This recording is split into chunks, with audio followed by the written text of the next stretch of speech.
So Israel Adesanya appeared on the Theo Von podcast, which is kind of cringe. The dude's face annoys me, and his haircut as well. And he says that, yep, I wanted to roll, but Dricus just said no. His team didn't want it. He had a little bit of a niggly injury that we all worked through, but obviously Dricus couldn't work through it. And he's got a track record of not working through it. So again, we're in a situation where we're talking about UFC 300 being a complete and utter cluster.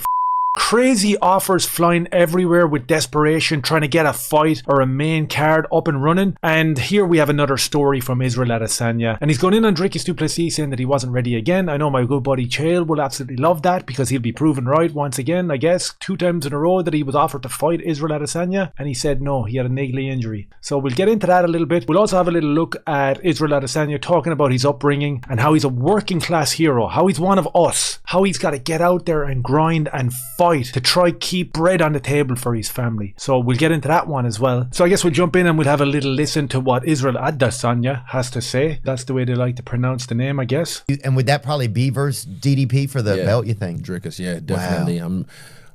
Wow. There's some things that were meant to happen. They summoned me. I'm sure this is out there now. Eugene said some stuff. But they summoned me. They summoned me for 300. And I was like, yep, let's roll. But their side didn't want it. So I was like, well, fuck it. I'm just going to keep. Who, DDP side? Yeah, they didn't want it. Wow. But, they just fought Strickland. So maybe he had a little bit niggly injuries and stuff. But, hey, we all got little, niggles and whatnot. So, yeah. But I've fought injured for the last how many fights. So that's why I took time off, just to let my body heal. And it has healed. And yeah, I'm sure there'll be more injuries. It just happens through training. So there you have it. He says that Dricus du Plessis was offered a fight in desperation because that seems to be the story behind UFC 300. And look at where we're at now. We've got Jamal Hill and Alex Pereira.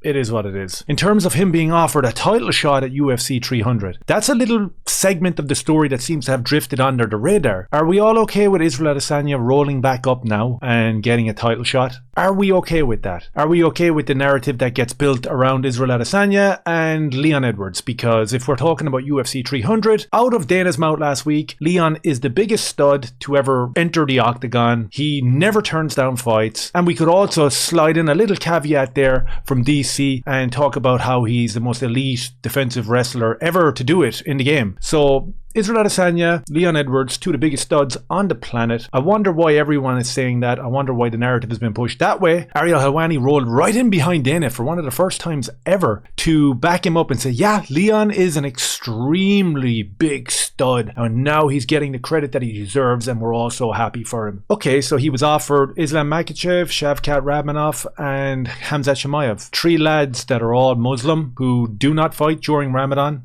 So that's an easy acceptance for me anyway. Even as a non-fighter, I'll take that fight if I know 3 of them are never going to show up. They're never going to do it. They've said that they won't fight during it. Of course you're going to say yeah and be the stud. So we're not going to talk about the fact that Leon held up the division for almost a whole year because he didn't want to fight Colby Covington. Thrown his ties out of the cot, got a little bit upset, turned down Bilal Muhammad, who's on a 10-fight winning streak, who is deserving of a title shot. And Leon keeps on saying no. But he never turns down fights because he's a stud. And he turned down a fight against 3 Muslim lads who said that they would never fight during this time period. So he's got to be a stud for that, right? And the same with Israel Adesanya. He goes on in this interview here, and I have the clip pulled up. Hopefully I can get it here. He goes on to say this as well. The belt doesn't make me. I make the belt. I'm still me. Look how many people are calling me out. And I'm not even the champion currently. Yeah. I'm Israel Adesanya. I feel like He's Israel Adesanya. Look how many people are calling me out. Let me see. Who exactly is calling you out? The Dricus fight is in the works by the UFC because they know that there's a good build up to that fight because of the racial abuse that you directed towards that lad. So they know they can build on that. They know that you got triggered by him being white and you went in there and you just like exploded on him. So everyone's going to watch and see what you do next. That's pretty much all I've heard in terms of being called out. Who else is calling you out? There was rumors that were shot down immediately a few weeks ago, Khamzat Chimaev versus yourself. So I didn't hear Khamzat come out and call you out. I've never heard anyone call you out. I've never heard anyone say, yeah, I want to fight Israel Adesanya next. But I do hear a lot of people saying that you should just roll straight back in and get the title shot. So it's probably a good thing that you didn't make UFC 300 because it would be undeserving, right? So you really do need to go and do a little bit of groundwork before you get to a title shot. Brendan Allen, Jack Hermanson, one of these lads.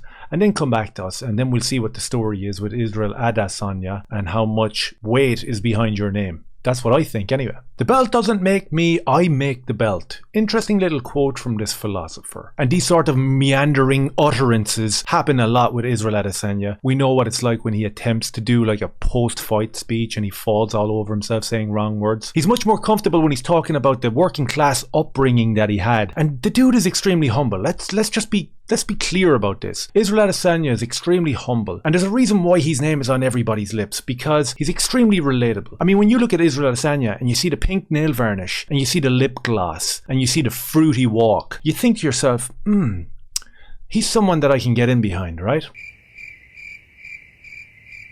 Then you hear him in this interview appealing to an even wider audience when he talks about his upbringing, the struggles that he had to go through just to feed his family, and that's what drives him to be the champion he is now. Let's have a little listen. Like, what was it like in Nigeria? Do you have any memories of it, kind of? Heaps, yeah. Nigeria, I grew up, I was born and raised in Lagos City, and my family was quite well off. And when I say this, people normally think like, oh, he was born with a silver spoon in his mouth. I was. You serious? So there you have it. He was born with a silver spoon in his mouth. He pretty much got given everything that you can imagine by an affluent family. Then he bounced out of that shithole over to New Zealand. Then he represented New Zealand. Then he represented China. Then he represented Nigeria again. And it's all kind of scatty and fruity from Israel Adesanya. So he's saying that Dricus bailed out of another fight. That he ran. That he got frightened. That he took off. That he just couldn't put up with the great Israel Adesanya. And he is confident and he is ready, willing and able to take that belt back, because at the end of the day, the belt doesn't make him, he makes the belt, whatever that means. Let me know your thoughts down below. Cheers.